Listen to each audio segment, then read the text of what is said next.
Baik pemirsa, terima kasih Anda masih bersama kami. Pemerintah Kota Pekalongan melalui Dinas Kesehatan setempat terus memberikan pembinaan tempat pengelolaan pangan seperti jasa buka atau catering, rumah makan ataupun restoran dan juga depot air minum, guna memastikan makanan yang mereka hasilkan memenuhi syarat kesehatan dan tidak menyebabkan penyakit atau keracunan.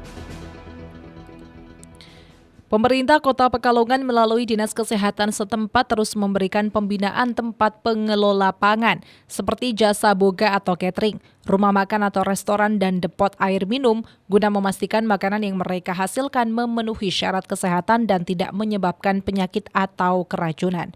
Kepala Dinas Kesehatan Kota Pekalongan Slamet Budianto melalui Sanitarian Muda Maisyarah menjelaskan pelaku usaha pengolahan pangan punya kewajiban untuk memiliki izin usaha selain NIB yaitu Sertifikat Like Hygiene Sanitasi atau SLHS. Ia menerangkan bahwa dalam pembinaan tempat pengelolaan pangan setiap tahun Dinas Kesehatan wajib mengunjungi minimal 1 kali ke penjual atau depot air minum di Kota Pekalongan. Pemenuhan SLHS memang belum semua pelaku usaha memilikinya, sehingga tempat yang sudah memenuhi syarat akan dibimbing agar penjamah pangan di situ sudah mengikuti pelatihan. Pihaknya bersyukur di tahun 2024 hampir semua puskesmas mengadakan pelatihan hygiene sanitasi tersebut. Kami dari Dinas Kesehatan Kota Pekalongan, ini merupakan kegiatan berkelanjutan kami dalam kegiatan untuk pembinaan tempat pengelolaan pangan. Tempat pengelolaan pangan itu jasa buka atau catering, kemudian rumah makan restoran, juga depot air minum.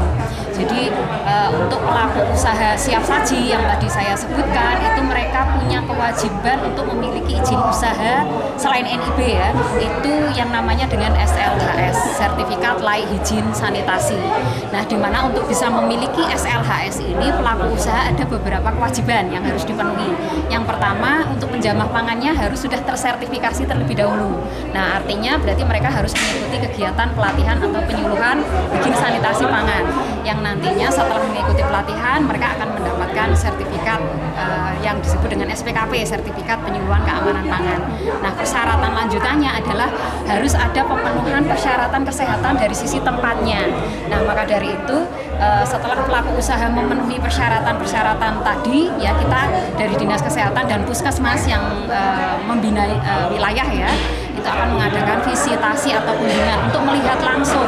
Jadi tempat pengelolaan pangan tersebut apakah sudah memenuhi syarat secara kesehatan dari sisi tempatnya, kemudian juga dari sisi proses pengelolaan pangannya, dari mulai pemilihan bahannya seperti apa itu nanti kita akan lihat, kemudian pengelolaan bahannya dari mulai bahan datang itu diperlakukan seperti apa, penyimpanannya seperti apa, kemudian pengolahannya seperti apa, alat masak yang digunakan seperti apa, termasuk sampai nanti ke penyajiannya. Nah, itu perlu kita pastikan tujuannya supaya makanan yang mereka hasilkan memenuhi syarat secara kesehatan dan tidak menyebabkan penyakit atau keracunan di masyarakat. Adapun syarat lanjutan yang harus dipenuhi para pelaku usaha yaitu kesehatan dari sisi tempat, proses pengolahan pangan dari mulai pemilihan bahan datang diperlukan seperti apa, penyimpanan, pengolahan dan alat masak yang digunakan termasuk sampai ke penyajiannya.